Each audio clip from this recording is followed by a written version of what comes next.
Bonsoir mesdames, messieurs, voici les titres en ce lundi 13 octobre, les titres de votre 20h sur FR News. Un nouveau gouvernement, le Cornu, a été nommé hier soir. Nous allons faire le tour d'horizon des ministres sortants, anciens et donc entrants. Nous parlerons de Nicolas Sarkozy qui a été convoqué aujourd'hui au parquet national financier dans le procès de l'affaire libyenne. Nous parlerons dans l'info locale des 10 km de tournon, la date et les contours de cette nouvelle édition. Et nous parlerons des travaux sur la passerelle Marseguin. Nous irons à Saint-Pierre-les-Miquelons, un jeune parisien à la recherche est à la recherche de ses ancêtres. Ce sont les titres de ce lundi 13 octobre 2025. Et nous allons commencer cette édition en direct par donc cette actualité. Nous avons un nouveau gouvernement nommé hier soir. Voici donc les ministres avec leurs postes. On a notamment Laurent Nunez qui est donc ancien préfet donc de police de Paris, qui entre au ministère de l'Intérieur et il remplace donc Bruno Retailleau. On a également donc Catherine Vautrin, ministre des Armées et des Anciens Combattants, Jean-Pierre Farandou, ministre du Travail et des Solidarités. Lui était ancien président PDG de la SNCF. On a Monique Barbu, ministre de la Transition écologique, de la biodiversité et des négociations internationales sur le climat et la nature. Gérald Darmanin reste garde des Sceaux, ministre de la Justice. Roland Lescure est ministre donc de l'économie, des finances et de la souveraineté industrielle, énergétique et numérique. Serge Papin, ministre des petites et moyennes entreprises, du commerce, de l'artisanat, du tourisme et du pouvoir d'achat. Annie Genevard, ministre de l'Agriculture, de l'agroalimentaire et de la souveraineté alimentaire. Édouard Geffray, qui est ministre de l'Éducation nationale, Jean-Noël Barrot, ministre de l'Europe et des Affaires étrangères, Rachida Dati, ministre de la Culture, qui devra, donc selon Sébastien Lecornu lui-même, quitter le gouvernement quand les municipales, donc les élections municipales seront, puisqu'elle devrait s'engager donc dans les élections municipales à Paris. Stéphanie Rist, qui est ministre de la Santé, des Familles, de l'Autonomie et des Personnes handicapées. Naïma Mouchou, ministre des Outre-mer, qui remplace donc Manuel Valls. Françoise Gatel, ministre de l'Aménagement du Territoire et de la Décentralisation. Amélie de Montchalin, ministre de l'Action et des Comptes Publics. Philippe Baptiste, ministre de l'Enseignement supérieur, de la Recherche et de l'Espace. Marina Ferrari, qui est ministre des Sports, de la Jeunesse et de la Vie associative.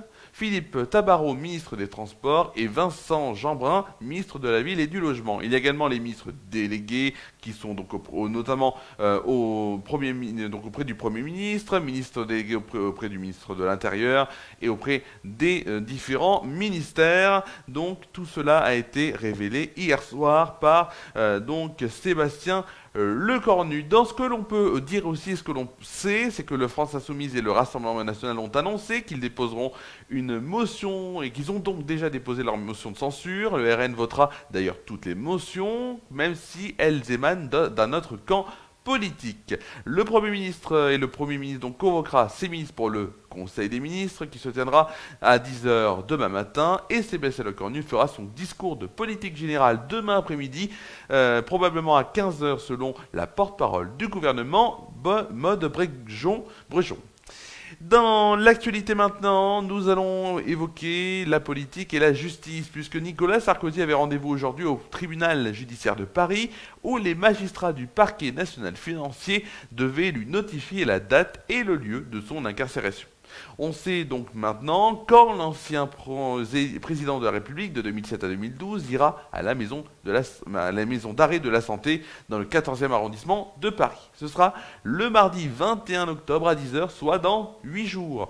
Pour rappel, le 25 septembre dernier, le tribunal correctionnel de Paris l'avait condamné à 5 ans d'emprisonnement ferme avec mandat de dépôt à effet différé pour association de malfaiteurs dans l'affaire du financement libyen de sa campagne électorale de 2007. Le jour même de cet emprisonnement, ses avocats déposeront donc le jour donc mardi prochain, ses avocats déposeront une demande de mise en liberté devant la chambre des appels correctionnels de la Cour d'appel de Paris, qui aura à connaître une seconde fois du fond du dossier, vraisemblablement en mars 2026. Elle disposera d'un délai de 2 mois pour statuer sur cette demande de remise en liberté. Dans l'actualité locale maintenant, nous allons, comme chaque édition, évoquer deux actualités. Tout d'abord, sport. C'est une course emblématique qui va faire bientôt son retour. Avec cette année, une grande nouveauté pour les enfants, c'est les 10 km de Tournon qui auront lieu donc le 30 novembre à Tournon-sur-Rhône dans les rues de la ville. 4 courses enfants adaptées à chaque catégorie sont programmées, dont une course éveil en binôme avec un adulte pour partager le plaisir de courir en famille.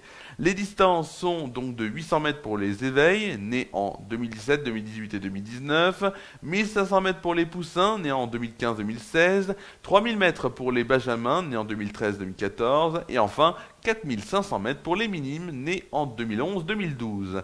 La grande nouveauté, plutôt la grande course, ce n'est pas une nouveauté, mais c'est la grande course de 10 km avec un parcours roulant, mesuré, qualificative, donc qualificative pour le championnat de France. Il permettra à chacun, coureur aguerri ou amateur, de s'adonner à son sport favori, mais aussi de courir en famille, c'est important. Dans les autres actualités travaux, à la suite d'un diagnostic mené par un bureau d'études spécialisé, les deux municipalités de Tournon-sur-Rhône et de Tain-l'Hermitage ont décidé ensemble de limiter l'usage de la passerelle Marc-Seguin avec donc aux seuls piétons ou aux cyclistes qui ont les pieds donc à terre. Cette mesure vise, selon les deux municipalités, à préserver cet ouvrage emblématique et à garantir la sécurité de l'ensemble des usagers. Les travaux ont commencé aujourd'hui et dureront jusqu'au vendredi 28 novembre afin de procéder au remplacement provisoire du platelage. Durant cette période, attention, la passerelle sera donc fermée pendant la journée de 9 h à 16 h, sauf les mercredis, samedis et dimanches. Direction cette semaine Saint-Pierre et Miquelon, où Thomas Arcila, un étudiant de 23 ans, vient donc de passer une semaine à Saint-Pierre-les-Miquelon, à essayer de remonter le temps pour trouver des informations sur ses ancêtres, Poney, Iraola et Bélec. Il espérait rencontrer des cousins ou des personnes qui ont connu ses familles. Il n'a malheureusement pas réussi, mais il repart avec des preuves, c'est aussi précieux comme il le dit. Dans son sac, des actes d'état civil, dénichés grâce aux agents des archives territoriales et de la mairie. Et une découverte, la tombe d'une arrière-grande-tante, Julie Françoise Poney, née en 1840 à Granville, en Normandie, et décédée à Saint-Pierre-les-Miquelon, donc en 1923.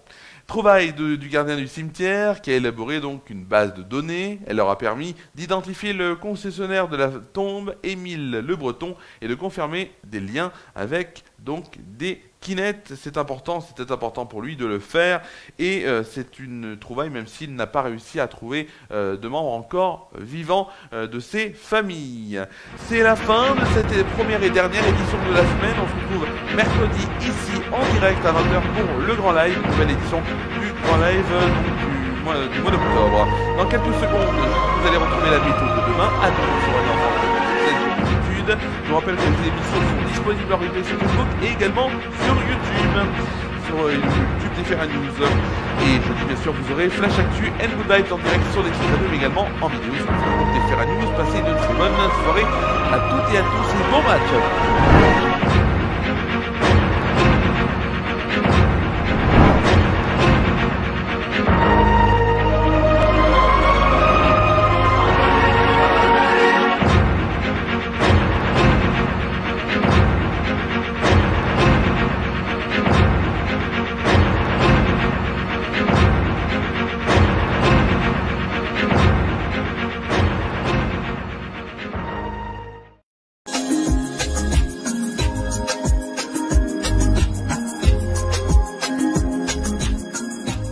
Bienvenue pour cette météo de ce mardi 14 octobre, et on va commencer par Tournon-sur-Rhône avec un ciel ensoleillé, donc le matin comme dans l'après-midi. Ensuite, côté température, 13 degrés de moyenne le matin, 17 degrés dans l'après-midi et un pic à 18 degrés. Passons tout de suite à la météo en France métropolitaine et on va commencer par bien sûr demain matin. Les conditions anticycloniques donc persisteront sur la plus grande partie du pays, mais les bancs grisailles joueront les troubles faits sur certaines régions du nord et du centre. Dans l'extrême sud, le temps deviendra instable sur le Roussillon et le sud de la Corse avec des averses orageuses. Le vent notamment du nord-est soufflera modérément sur les côtes de la Manche et donnera un ressenti frais. Côté température, 9 degrés pour Strasbourg, 3 Dijon, Bourges et Lyon, 11 degrés pour Rouen, Rennes et Bordeaux, 15 degrés pour Cherbourg et Montpellier. Le plus froid sera du côté de Limoges avec 7 degrés et le plus chaud du côté de Perpignan, Nice et Ajaccio avec 17 degrés. Le temps pour demain après-midi avec encore quelques bancs grisailles tenaces dans l'extrême nord et le sud et le centre-est. Dans le nord-est, soleil et nuages alterneront. Le ciel restera chargé des Pyrénées et du Roussillon à la Corse. Le risque d'averse donc orageuse persistera sur l'île de Beauté. Les températures, 17 degrés à Cherbourg, Paris 3, Strasbourg et Dijon, Lyon encore, 20 degrés pour Nantes, La Rochelle, Limoges, Aurillac et Perpignan, 23 degrés pour Marseille et Nice. Le plus froid sera du côté de Charles-et-Mézières avec 15 degrés, le plus chaud du côté de Bordeaux, Toulouse et Montpellier avec 24 degrés. Demain, nous célébrons la journée mondiale de la mondialisation et nous fêterons les saints justes, Caliste, donc les saints justes Caliste et Céleste, ainsi que la sainte Gwendoline. Le soleil se lèvera à 7h54 et se couchera à 18h57. Nous perdrons ainsi 3 minutes de soleil. Et le dicton pour demain, il est important, c'est « En octobre tonnerre, vendange propère ».